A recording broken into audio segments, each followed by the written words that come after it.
So guys, we're back to the another Gospel of God. Diba nung unang episode natin, binasa natin yung God. Ngayon, kakabasa ko lang. Yung nabasa ko ay hanggang 5. Hanggang 5 ba yun? Hindi. Bigla. Check ko lang. Engage. So, basa-basa.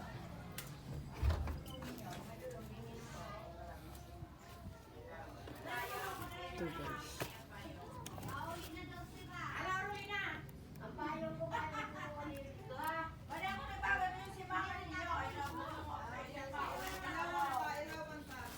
Hindi pa tayo sa Friday. Ay, ito. Ang tama nga, hanggang Genesis 6. Hanggang Genesis 6 ang ganasa ko. Ano?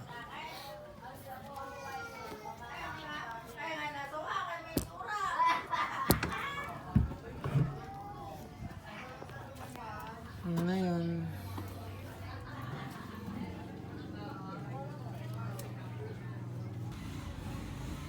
so natapos na tayo sa tree. Ngayon, magbabas na lang po ulit tayo. Ay, pesta po pala dito kaya Panginoon Diyos. Maraming salamat po sa lahat ng mga araw. Binibigyan niya pa po sa amin at maraming salamat po Jesus dahil nagpamatay po kayo para sa amin. Kasi po kayo napaka hindi mahigitan na Ama. Thank you po. Thank you po sa mga araw na binibigay niyo upang kami ay maligtas pa. Maraming salamat po Ama. Amen.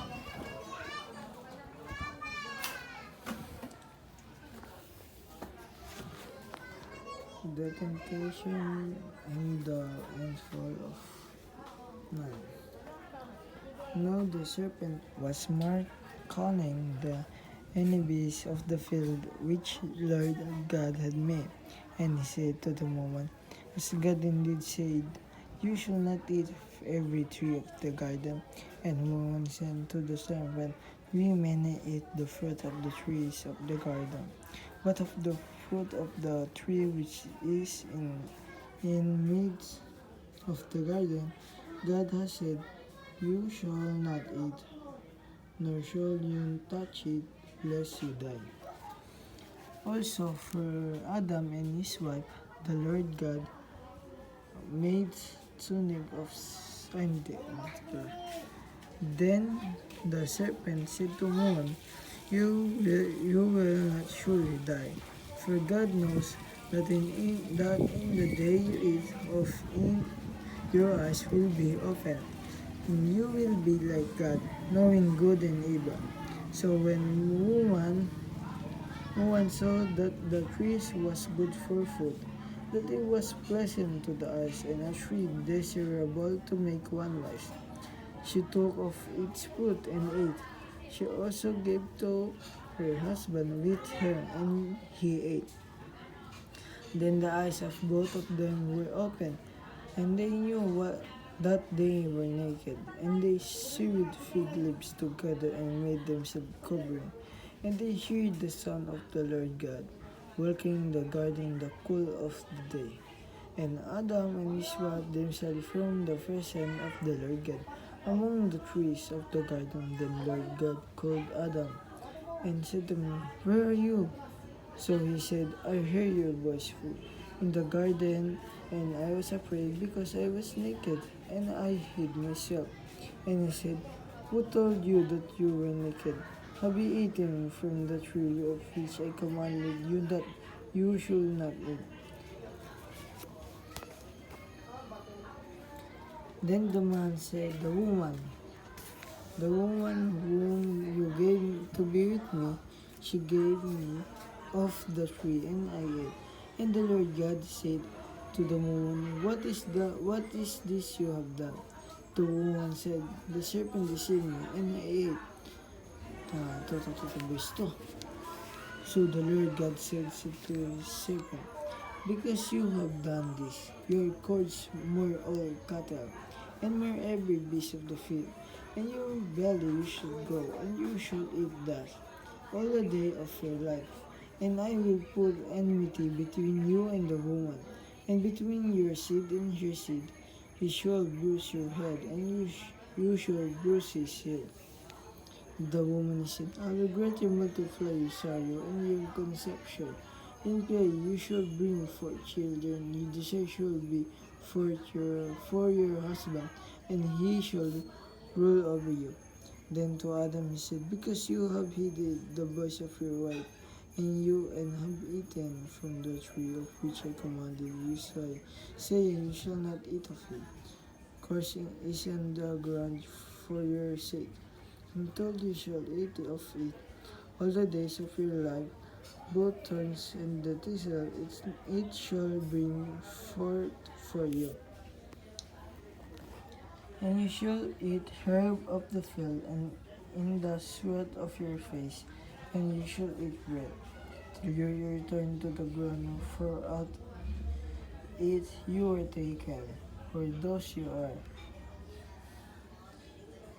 And Adam called his wife named Eve, because she was the mother of all living.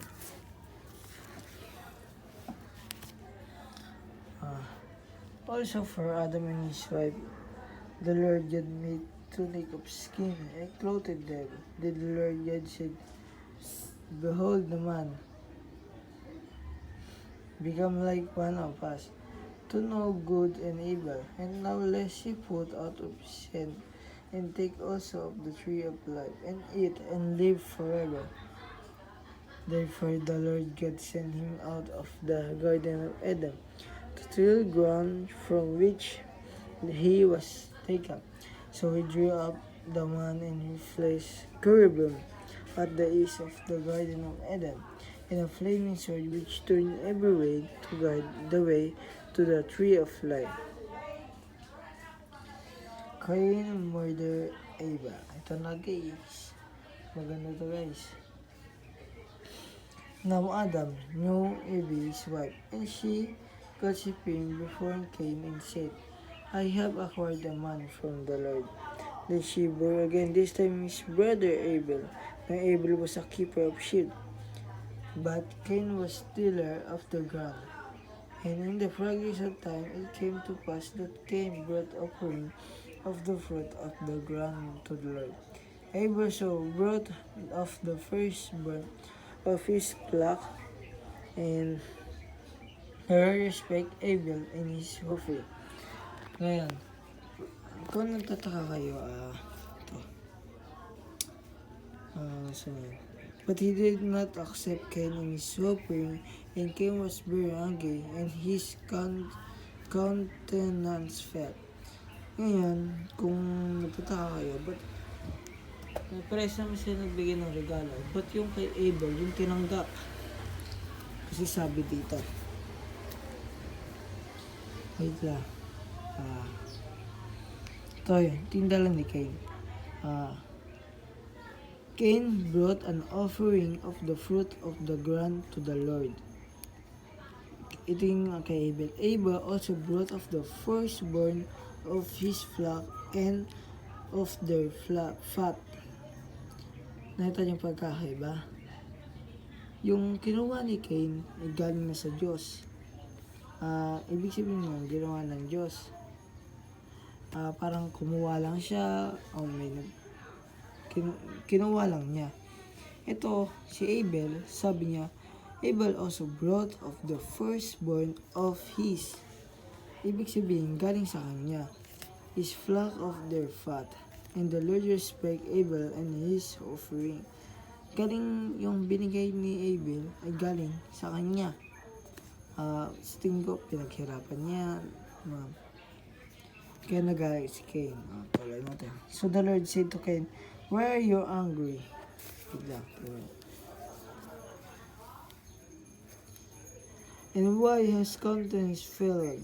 If you do well, will you not be accepted? If you do not well, sin lies at the door, and it designed for you, but you should rule over it. Verse 2 guys. Wait lang. Isa na. So, number 7.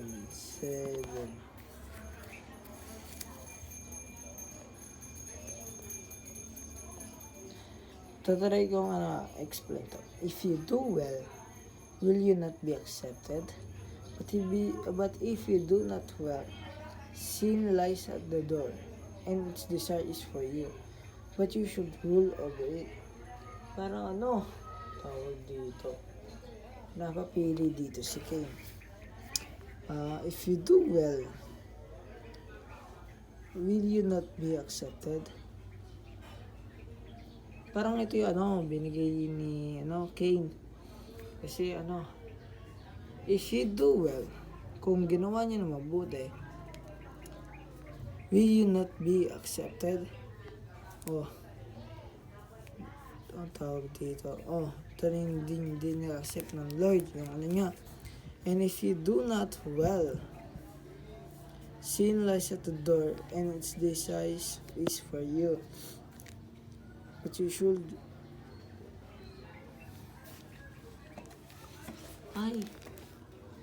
Wait lang. Mali pala yun guys. Kasi si Cain, di ba papatayin si Abel? If you do well, will you not be accepted? Kaya, kasi sabi ng Lord, pag ginawa mo ba lahat, hindi ka ba ma-accept? If you do not well, sin lies at the door, and its desire is for you. Parang ito, binabalaan na siya ng Diyos. Sin lies at the door, and desire is for you. Parang desire is for you. Parang, wait lang. Diba? Si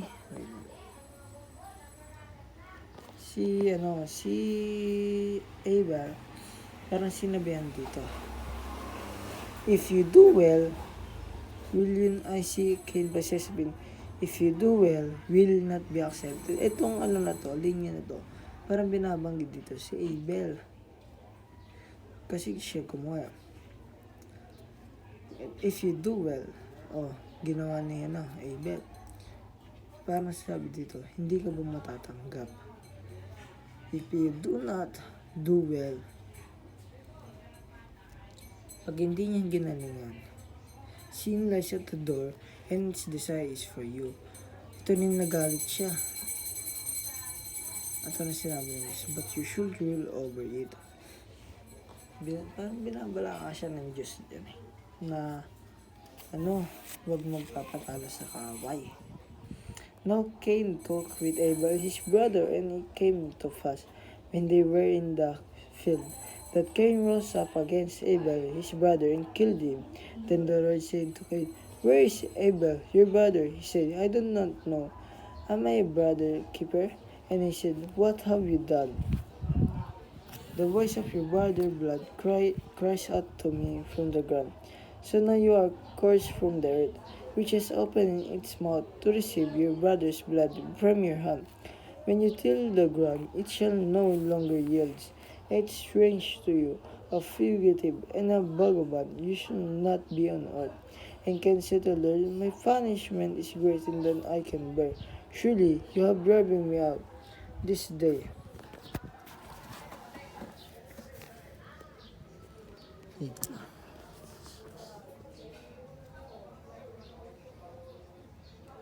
Surely you have been driving me out this day from your face of the ground. I should be hidden from your face. I should be fugitive and begging on the and the Lord said, therefore, whoever kills Cain, began shall be taken on his sevenfold. And the Lord set a mark on Cain, lest any man finding him should kill him. The family of Cain Then Cain went out from the presence of the Lord and dwelt in the land Nod on the east of Eden. And Cain knew his wife, and she conceived and bore Enoch, and he built a city, and called the name of the city of his son Enoch. Enoch was born Irad, and Irad begot Mehujael begot Methuselah. Ngayon, kung nagtataka kayo, sino yung wife ni Cain? Wait lang, nakalimutan ko.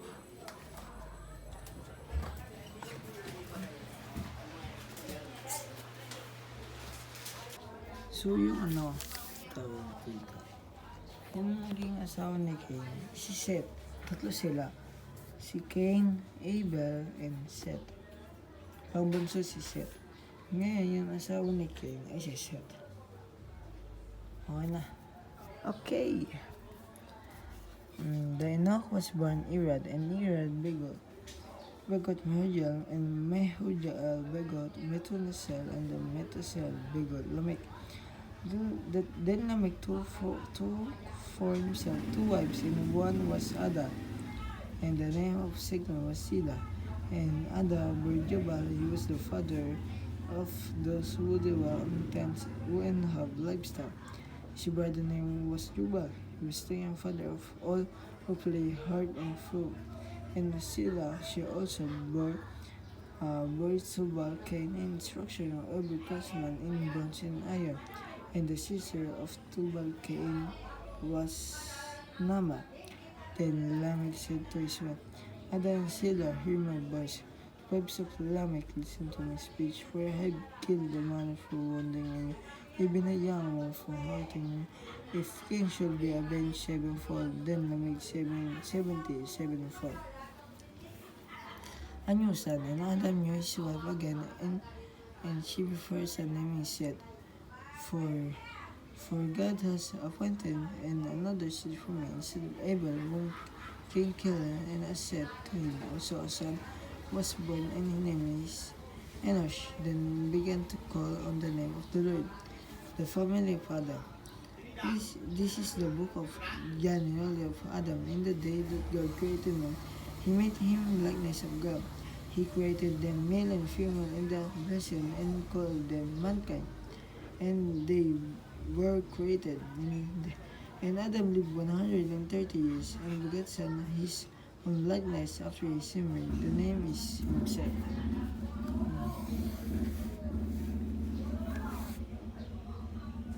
So all this live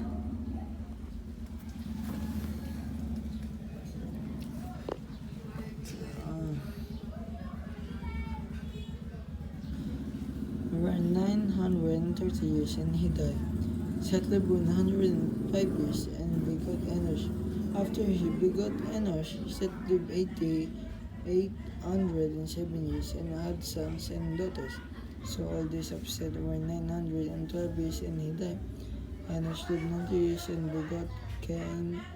After he begot Cainan, Enosh lived 850 years and had sons and daughters. So all days of Enosh were 905 years, and he died. Cainan lived 70 years and begot Mahalalel. After he begot Mahalalel, Cainan lived 840 years and had son and daughter. So all days of Cainan were 910 years, and he died. Mahalalel lived 65 years and begot Jared.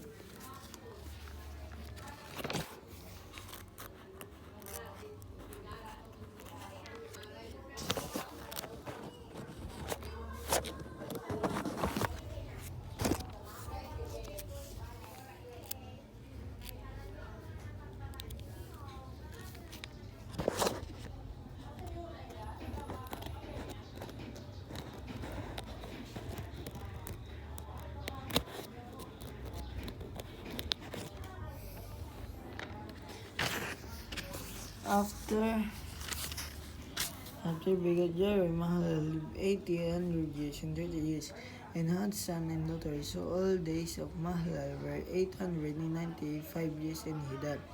Jared lived 162 years and begot Enosh.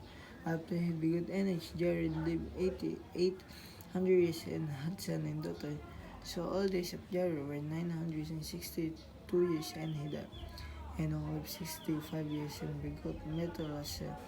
After he begot Methuselah, Enoch walked with God 300 years and had son and daughter. So all days of Enoch were 300 years and 65 years. And Enoch walked with God, and he was not forgotten. Methuselah 170 years and begot Lamech. After he begot Lamech, Methuselah lived 780 years and had son and daughter. So all day of Methuselah were 969 years and he died. Lamech lived 182 years and had a son, and he called his name Noah. Who is Noah? This one will comfort us concerning our and to love our nation. Noah saying this one will comfort us concerning our work and the tail of our hands because of the ground which the Lord has cursed. After he begot Noah, Lamech lived 595 years and had sons and daughters. So all days of Lamech were 777 years and he died.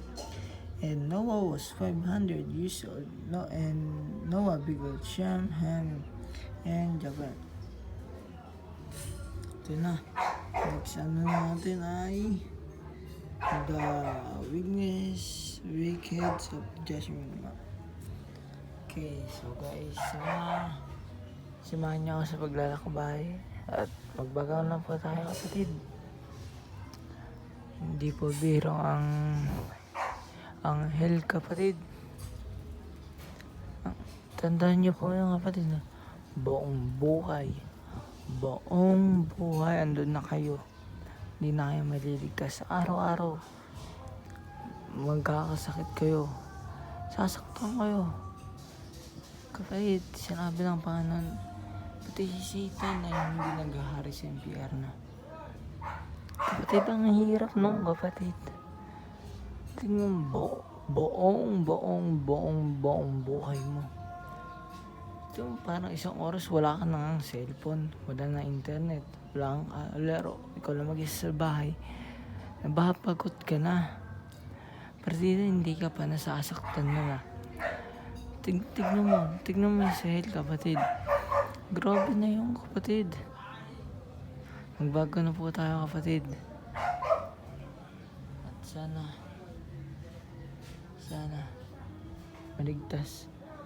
maligtas natin ang lahat ng tao, lahat ng mahal natin. Habang nabubuhay tayo, kakayanin natin, kapatid. Kasi